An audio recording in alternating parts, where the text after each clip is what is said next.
jaamac maxamed cabdi jaamac macaf oo ka mid ah xubnaha golaha deegaanka ee degmada Berbera ayaa waxa uu si adag u dhaliilay shirkadda DP World ee gacanta ku haysa dekedda weyn ee magaalada Berbera waxaana uu sheegay inay tacaddi ay ku hayso shaqaalaha shirkadaasi u shaqeeya sidoo kale waxa uu sheegay inaanay shacabka reer Berbera aanay shirkadaasi waxba ka faa'iidin isagoo sidoo kalena baaq u diray madaxweyne Biixi arrinta DP World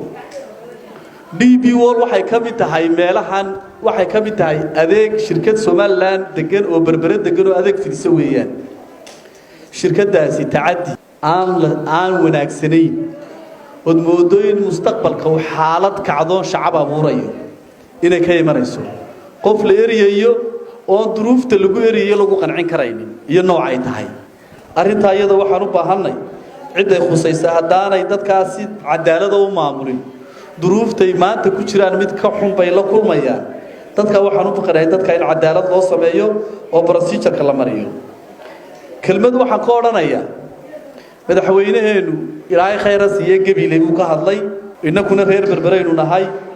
madaxweynuhu wuxuu yiri 1 milyan iyo 500 oo container bad dekedda Berbera ka soo dagi doona insha Allah 2022 horta malaa madaxweynaha horumarka islaameyna fahmin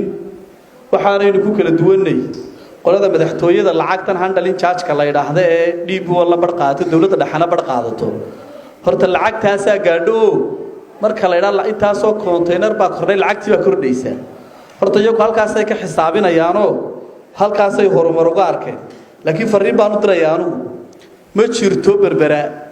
dekedda Berbera container isku kordhaya ee la leeyahay waxa kordhaya kharashaad badan iyo dakhli baa kordhaya dadkii ka shaqeynayay duruufta ee Berbera joogay dekedda ka shaqeynayay horta waxba uma kordhin madaxweyne haday adiga wax idin kordheen dawladda dhexe iyo adigaba horta Berbera waxba uma kordhin dadkii ka shaqeynayay dekedda waxba uma kordhin marka waxa la rabaa inay isla jaan qaadaan haday cadaaladda iyo dadnimadu ku jirto iyo hoggaanimadu inagu jirto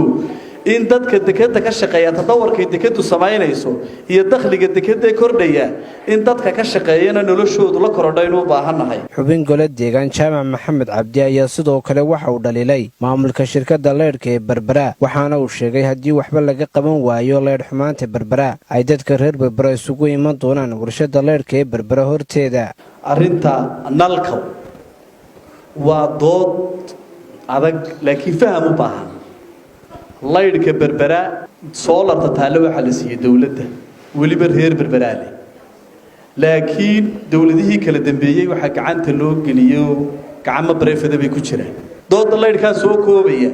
doodda leedhka Berbera hadhow baa la iscanaanan doonaayo annagu dadku matalaad shacab baan ku nimi marka waxaynu u baahanahay nalka hadaan xal loo helin oonay dawladda dhexe xal degdeg ah keenin waa arrinta nalkaan xal la keenin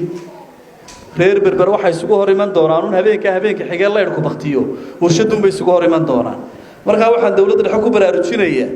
oo waliba qolada leedhka tamarta ku baraarujinaya arrinta leedhka in xal loo helaan ku baraarujinaya Cabdirasaaq Qaasim Jaamac wararka telefishinka Saab magaalada Berbera.